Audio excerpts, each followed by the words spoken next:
Hi everybody, this is Cheryl Resnick with Unforgettable Facebook Connections. A couple things first. I want to thank everybody for joining us today. Special day today. It is our country's birthday, so that's huge. Can't think of anybody else I'd rather be spending the birthday with but you. Famous maverick artist Victor-Hugo. Thank you so much for joining me. I also want to say for a moment, thank you not only for joining me, but also for inviting me into your home, into your studio, where I feel the energy and the warmth is flowing through all of your beautiful, beautiful pieces. So thank you, please, from my heart to yours. Address the occasion. Feel very warm in your place. Thank you. Cool. Thank you. I've got a ton of questions I want to ask you, but prior to asking you, rather than read your bio, which is something I normally do, I looked over your bio last night and I thought, you know what, let's talk a little bit about it, but rather than read it, I want to hear it from your words, because what I found to be very interesting is that you had a business background, even teetering in a little bit political, and you shifted from one extreme. There are some people that would say that was from one extreme to another. So could you share a little bit of that, please? Sure. Good, thank you. I don't really see it as being from one extreme to another, because I truly believe that all of us are artists in everything that we do. I mean, if you realize when we are in grade school and when we're children, what we do naturally is create things, even out of dirt, out of our imagination, imaginary friends, and so on and so forth. So whether you're a politician, whether you're a military general, whether you are a CEO, we're all artists. What I did do was go from being someone who was going to have a negative mind frame as far as exploiting people to being an artist for the people. So, like I said, I do believe that it wasn't from one extreme to another. It was just a natural progression.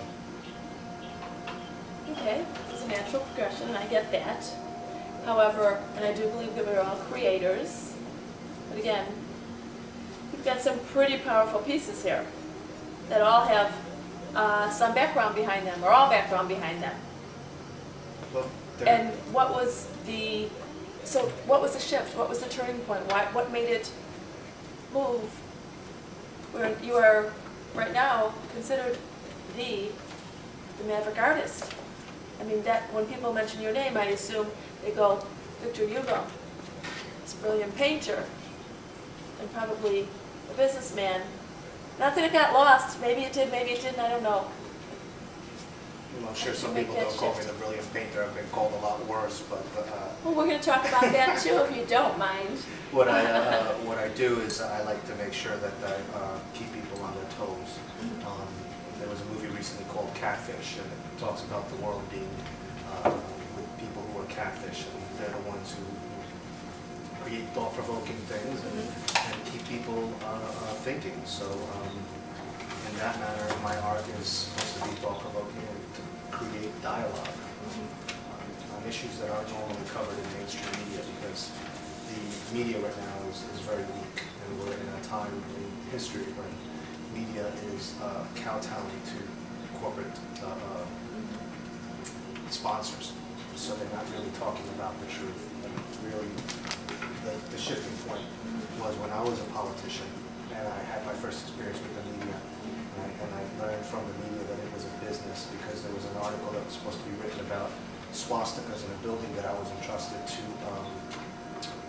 safeguard the souls that lived in that building. There were 1,500 people there.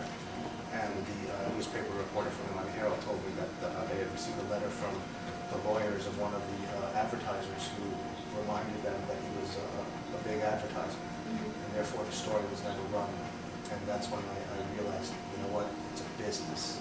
So then I recalled the paintings in the caves of France, and I realized that those artists back thousands of years ago didn't have corporate sponsors. And what they did was they just painted the reality. They painted a diary of their world. And that's what I started doing. I started painting a diary of the world on canvas, something that was not sponsored by anybody, just by the beautiful chaos that I see around me.